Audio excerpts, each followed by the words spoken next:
El surgimiento del Istmo de Panamá fue el evento que afectó la historia de la vida, tanto en la tierra como en el mar. Esta estrecha porción de tierra unió los grandes subcontinentes, Norte y Suramérica, a la vez que separó el océano. Las primeras aproximaciones a los estudios geológicos en Panamá se dieron con el inicio de la construcción del ferrocarril Panamá-Colón entre 1849 a 1855, gracias a la fiebre del oro de California, cuando aún el istmo era parte de Nueva Granada, un departamento de la Gran Colombia. Esto atrajo a miles de inmigrantes por la oportunidad de trabajo y a científicos interesados en realizar estudios en el istmo. Una vez terminada la construcción del ferrocarril, los estudios continuaron, enfocados principalmente en la búsqueda de yacimientos de carbón en el área occidental del país. Warner fue el primer científico del que se tiene conocimiento que realizó estudios geológicos en el Istmo de Panamá. Años después, el gobierno de Estados Unidos convence a la Nueva Granada de organizar una expedición para encontrar una ruta que permitiera la construcción de un canal interoceánico. Así, se organiza una expedición científica que se extiende desde 1870 a 1873, dirigida por el comandante Selfridge, con el geólogo Mack a cargo. Los hallazgos de Mack fueron muy importantes. Su análisis de la roca del Golfo de San Miguel hasta Panamá indican que posiblemente sean las rocas sedimentarias más antiguas del mundo.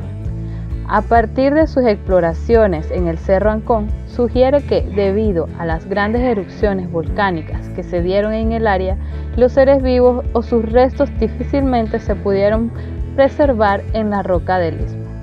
En Paraíso y Emperador, Mack encontró basaltos columnares cerca del ferrocarril entre lo que es hoy en día el Jardín Botánico Summit y la cabecera del Río Grande, los cuales se formaron por el súbito enfriamiento de la lava.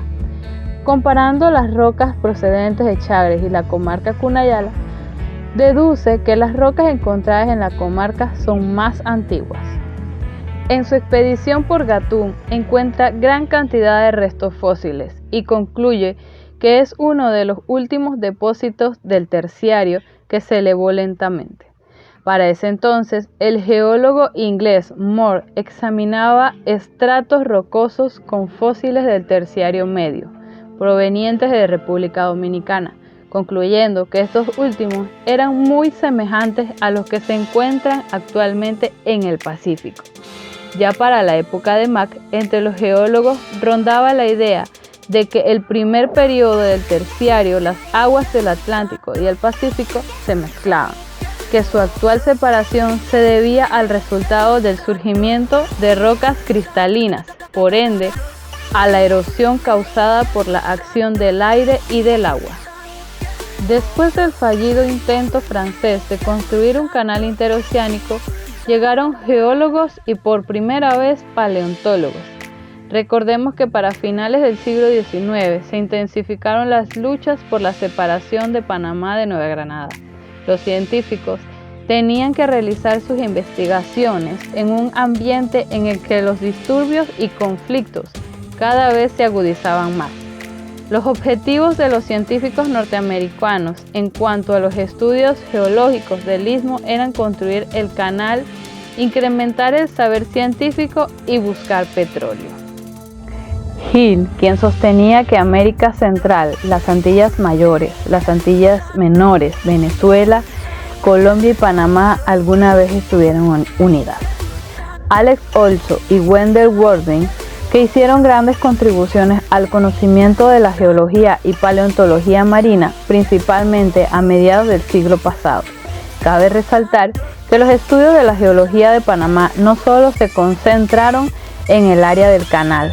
Científicos como Hershey y Sapper se trasladaron a Venezuela y Chiriquí, respectivamente, para realizar más estudios en el tema. Alfred Wegener fue el científico que expuso la teoría de la deriva continental, en la que propone que los continentes estuvieron agrupados en una sola masa llamada Pangea, y luego, por fuerzas desconocidas, se separó en placas, formando así los continentes. La teoría de la deriva continental o tectónica de placas unificó la ciencia de la Tierra. ya que ayudaba a explicar una gran variedad de fenómenos. Mediante diversas investigaciones, los geólogos descubrieron que los lugares que presentaban mayor actividad sísmica estaban relacionados con aquellas regiones en donde las placas chocaban. En total existen 15 placas principales: euroasiática, filipina, australiana, Juan de Fuca, Coco, Nazca, pacífica, antártica, norteamericana, sudamericana, escocesa, caribe, arábica, africana e índica. Es importante destacar que el Istmo de Panamá conforma lo que se llama la microplaca de Panamá. Su formación es reciente y se remonta a los tiempos en que surgió el istmo y está en contacto con la placa de Nazca, Coco, Caribe y Sudamérica. Panamá ha sufrido de grandes terremotos causantes de deslizamientos de tierra, derrumbes de edificaciones y eventualmente tsunamis. Algunos de los más importantes son, por ejemplo, el del 7 de septiembre de 1882, frente a las costas de la comarca Cunayala, que causó al menos 75 muertos y grandes daños. El del 22 de abril de 1991, que dejó daños en Bocas del Toro, cerca de 25 muertos, heridos y pérdidas materiales. ¿Y qué tienen que ver los volcanes con todo esto? Es sabido que debajo de la corteza terrestre se encuentra el manto en medio de la corteza y del núcleo. Está formado por roca de diferentes densidades, lo que hace que se reconozcan dos áreas, el manto superior y el inferior, siendo este último más denso. La temperatura es muy alta y hace que el magma contenido se mueva y libere gases que generan una gran presión bajo la corteza terrestre. Este llega a un punto en que la presión es tan grande que los gases del magma son empujados a través de la corteza terrestre por medio de fisuras o respiraderos hacia la superficie, lo que ocasiona un espectáculo vistoso que conocemos como erupción volcánica. Panamá cuenta con 3 volcanes principales. Uno de ellos es el volcán Barú. Se encuentra en la provincia de Chiriquí y es un estratovolcán, cuya última erupción fue hace cerca de 1550 años. Es el punto más alto de la República y sus fértiles laderas, agradable clima, son aprovechados para la agricultura. El volcán La Yeguada, ubicado en la provincia de Veraguas, es un estratovolcán y su última erupción fue hace aproximadamente 45.000 años. En el cráter del volcán se encuentra la laguna de La Yeguada, que actualmente se utiliza para la pesca comercial y para la generación de la electricidad. El Valle de Antón, en la provincia de Coclé, era un estratovolcán que, debido a subsecuentes modificaciones naturales, se convirtió en una caldera. Tuvo actividad desde hace 10 a 5 millones de años. Luego quedó en un periodo de quiescencia o inactividad de 3.8 millones de años. La India dormida, el Cerro Gaital, el Caracoral y el Pajita son restos de las paredes del volcán. Sitio Barriles. Aproximadamente 600 años después de Cristo hubo un pequeño asentamiento humano situado en las faldas del volcán Barú, que fue despoblado muy probablemente por una erupción volcánica. Se encuentra dentro de la zona suroeste, una de las 5 zonas arqueológicas de la región del volcán Barú y de las más extensas. Luego de sucesivas excavaciones por parte de investigadores científicos, se hallaron vajillas, metates petroglíficos, estatuas de personas que cargaban a otras en los hombros, morteros y cerámicas de alto y bajo relieve. La geología, sismología y volcanismo para esclarecer la formación del istmo. Existen 2 hipótesis sobre la formación de Centroamérica y del istmo.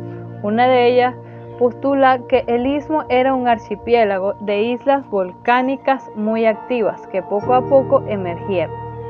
Se conectaron finalmente, colisionaron con Sudamérica. Esta teoría es apoyada por el estudio de sedimentos marinos y registros volcánicos. La segunda hipótesis supone que los istmos en sus inicios eran una península, basándose en registros paleontológicos de vertebrados terrestres, ya que en el istmo se han encontrado fósiles de grandes mamíferos iguales a los encontrados en Norteamérica, lo que sugiere que hubo una continuidad en el terreno. El cierre del istmo trajo consigo el evento que se conoce como el gran intercambio biótico americano, porque permitió el paso de especies terrestres de sur al norte y viceversa.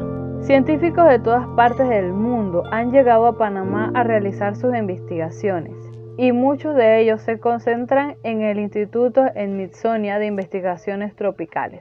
En los últimos años, estudiosos como Jeremy Jackson, Anthony Quates, Aaron Odea, Carlos Jaramillo, Camilo Montes, Michael Kirby y Bruce McFadden, entre otros, han producido valiosos aportes a la geología y paleontología de Panamá.